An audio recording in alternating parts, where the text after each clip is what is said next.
Bakit po yung Israel naging Sodom and Gomorrah? Pag-usapan po natin yan sa devotion natin na ito.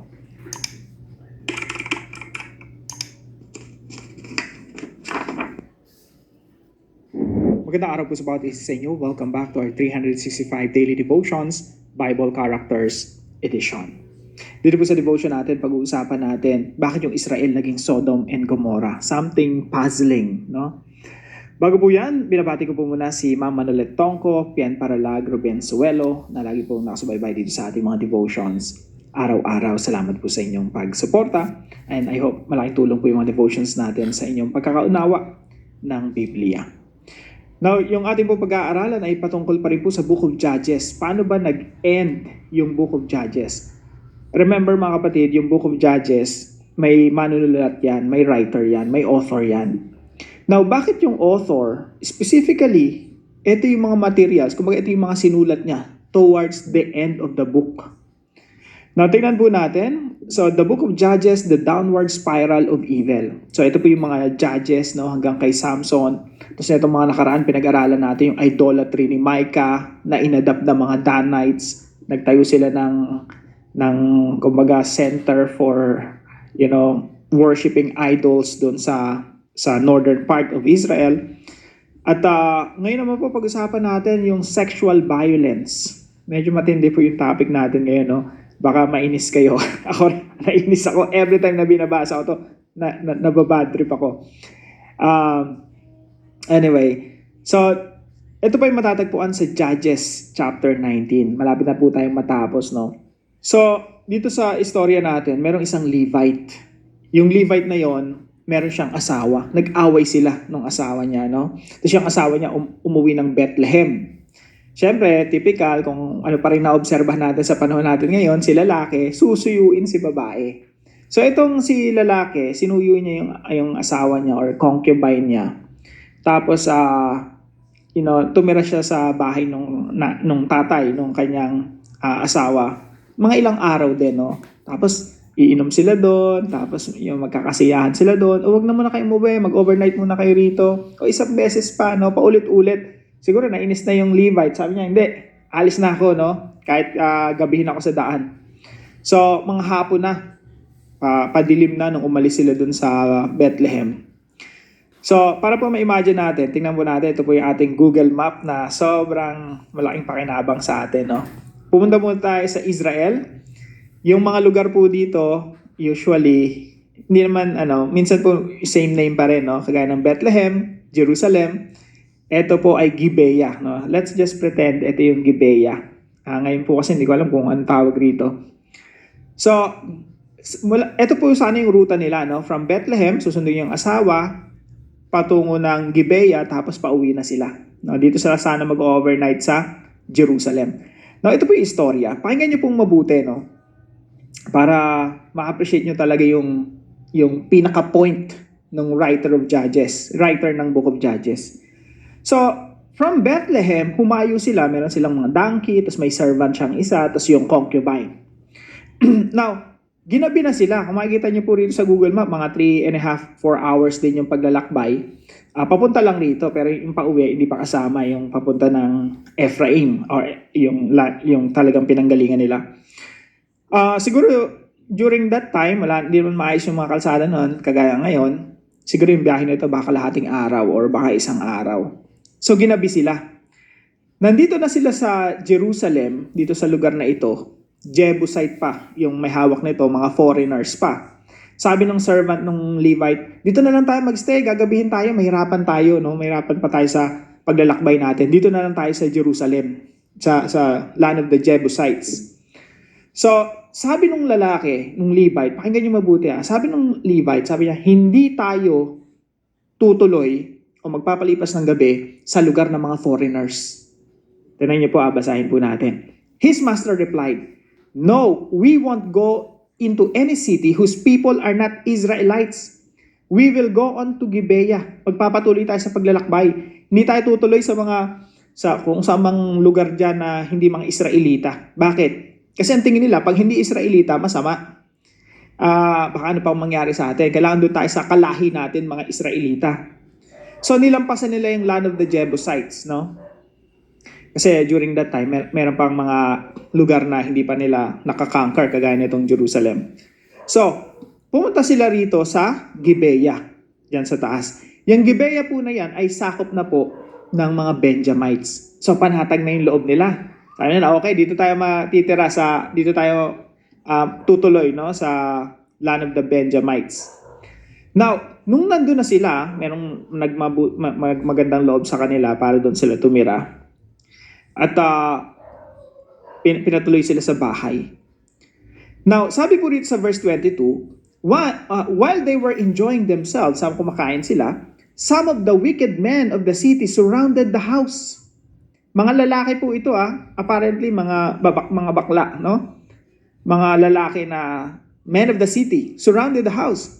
Pounding on the door, they shouted to the old man who owned the house, "Bring out the man who came to your house so we can have sex with him." Mga lalaki, pinalibutan yung bahay. Labas mo yung lalaki dyan, no? Bisita ka, nakita namin makipag-sex kami sa kanya. Sabi dito, the owner of the house went outside and said to them, "No, my friends, don't be so vile. Huwag niyong gawin to sa bisita ko yan eh." Verse 24, "Look, here is my virgin daughter and his concubine." Meron akong anak dito, virgin, sa inyo na. Etong concubine, sige, sa inyo na rin. "I will bring them out to you now, and you can use them and do to them whatever you wish." Gawin nyo anong gusto nyo gawin. "But as for this man, do not do such an outrageous thing." But the man would not listen. So the man took his concubine and sent her outside to them. So ayaw nilang makinig. Yung lalaki, yung Levite, something mind-blowing, no? Hindi ko talaga maintindihan. Asawa niya yung inilabas niya. Sabi niya, sige, sa inyo na yung concubine ko. And they rape her and abuse her throughout the night, and at dawn, they let her go. Pinagsamantala nila, ginahasa nila, inabuso nila yung isang babae throughout the night. Walang kalaban-laban, no? Throughout the night, pinagsawaan nila. Pagkatapos noon, sabi rito, at daybreak, the woman went back to the house where her master was staying, fell down at the door, and lay there until the night. Until daylight, hanggang mag-umaga. Tapos later on, nung nakita siya ng master niya, yun na, namatay na siya. So ito po yung mga katuroan natin ngayong araw. The degradation of culture. Number 1, Israel rejected God. Here's the problem. Nung nireject ng Israel yung Diyos, dahil sumasamba sila sa mga Diyos-Diyosa nila, diyan nagsimula yung degradation, yung paglala, yung pagsama ng kanilang kultura. So that's number 1. Magkakasunod po ito, no? The rejection of God. Number 2, Israel embraced other gods. Sinamba nila yung mga Diyos-Diyosa ng makaratig bayan. Anong resulta? Yung kultura nila na dapat magkaroon sila ng godly culture, nagkaroon sila ng evil culture. Nagkaroon sila ng kulturang napakasama. And number 3, Israel became like the evil nations God destroyed. Yung Israel, naging masama rin sila, katulad ng mga lugar o mga bansa o ethnic groups na winasak ng Diyos, na ginunaw ng Diyos. Anong halimbawa niyan? Sodom and Gomorrah. Now, pag binasa mo yung Genesis 19, yung Sodom and Gomorrah na ginunaw ng Diyos, tsaka Judges 19, parehong-pareho sila.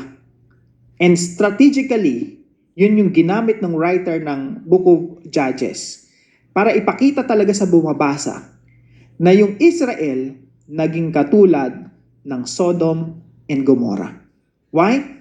Because of these two. Israel rejected God, and Israel embraced other gods. Kaya po itong lalaki na Levite na ito, no, nung namatay yung kanyang concubine, inuwi niya pa rin sa bahay niya, tapos pinagputol-putol niya. At hinati niya sa 12 para i-send sa mga tribo ng Israel. Bakit? Para ipakita sa kanila, ganito na yung nangyari sa atin. Umabot tayo sa ganitong sitwasyon.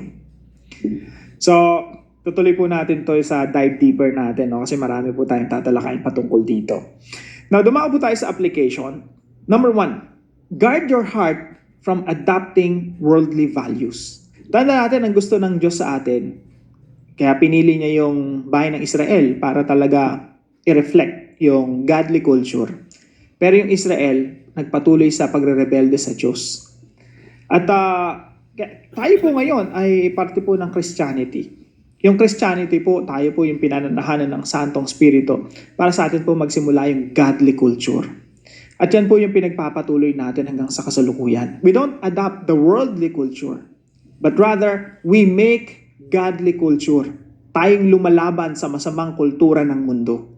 So, guard your heart from adopting worldly values. Maraming mga Kristiyano, tinawag ng Diyos, mamuhay ng may katuwiran. Ang problema, na-adapt. Imbis na maging impluwensya ka, mabuting impluwensya ka sa trabaho mo, workplace mo, sa eskwelahan mo, minsan tayo pa yung nahahawa. At minsan tayo pa yung nagpapasimuno, ng kasamaan. Number 2, ground your life in the truth of God's Word. Yung salita po ng Diyos, binababad natin yung sarili natin dyan. Kaya kung kayo po kasama natin sa daily devotion natin, everyday, malaking bagay po ito. Itong ginagawa natin ito, itong inuunawa natin yung Bible. Malaking bagay po ito sa ating paglagong spiritual. Nagiging grounded tayo sa salita ng Diyos. During that time po kasi, hindi sila grounded sa salita ng Diyos. Kaya ang bilis nilang, magpunta sa iba't ibang mga Diyos-Diyosan. Bilis nilang maakit na kung ano yung nakikita nila sa mga karatig bayan nila. Pero tayo po mga kapatid, as we entrench ourselves into the Word of God, yung para kang puno na tinanim, tapos nag-uugat ng mas malalim pa.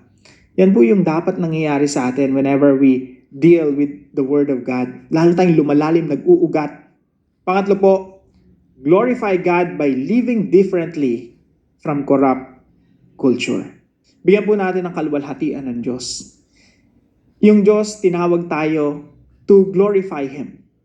But every time we choose a sinful lifestyle, para nating nilalapastangan yung mabuting ginawa ng Diyos, yung pagliligtas ng Diyos sa atin, yung bagong buhay na binigay sa atin, yung bagong oportunidad na binigay sa atin ng Diyos, para nating nilalapastangan yung Diyos every time we choose a sinful lifestyle. Now, para naman po sa ating discussion, how can a nation that once knew God slowly become like the sinful culture around it? Pag-usapan po natin yan na mas malalim pa sa ating mga discussion groups. Paano yung Israel na tinawag ng Diyos mula sa Egypt para magsimula ng godly culture, naging Sodom and Gomorrah pa bandang huli? Kaya po sa dive deeper natin, pag-usapan po natin itong 4 na tanong na ito. Salamat sa Panginoon kasi may dive deeper tayo. Yung mga hindi natin na-discuss sa devotion, mas malalim na talakayan. So ito po yung mga tanong natin sa dive deeper natin. Why did Israel become the new Sodom and Gomorrah? Pangalawa po, what was the cultural background of Judges and Lot in Genesis 19? And why did they offer their daughters to be raped instead of their guests? Something mind-blowing, something hindi ko maintindihan. Bakit si Lot, yung 2 virgin daughters niya, in-offer niya para yung mga bisita niya mga lalaki, maprotektahan. O sige, ito na yung mga anak ko. Bahala kayo, gawin nyo kung anong gusto nyo gawin. Talagang, wow! Hindi ko talaga lubos maisip. Dito, inulit-ulit para ipakita ng writer ng Judges na this is like Genesis 19. Sodom and Gomorrah. Yung parang naging Sodom and Gomorrah na kayo. So, dito naman, yung lalaki, ino-offer niya yung host nila, ino-offer yung virgin daughter niya, tapos pati yung concubine. So, isipin nyo, anong nangyayari dito? Parang, I'm sure yung asawa mo o anak mo, hindi mo ibibigay Di ba? Mamamatay ka for them. Pero ito, ibang klase, binibigay nila yung kanilang mga anak na babae. So, pag-usapan natin yan sa dive deeper natin. Tayo po'y manalangin. Father God, this story is difficult to read, but it reminds me how serious sin really is. Israel was once your chosen people, yet they slowly became like the nations around them because they stopped listening to your word. I know my heart can drift the same way if I'm not careful. Please guard my mind and my life from adopting the values of a culture that ignores you. Help me love what is good and reject what is evil. Shape my thinking through your word so that my life reflects your holiness. Give me courage to live faithfully even when the world moves in the opposite direction. Keep my heart close to you and faithful to your truth. In Jesus' name, Amen.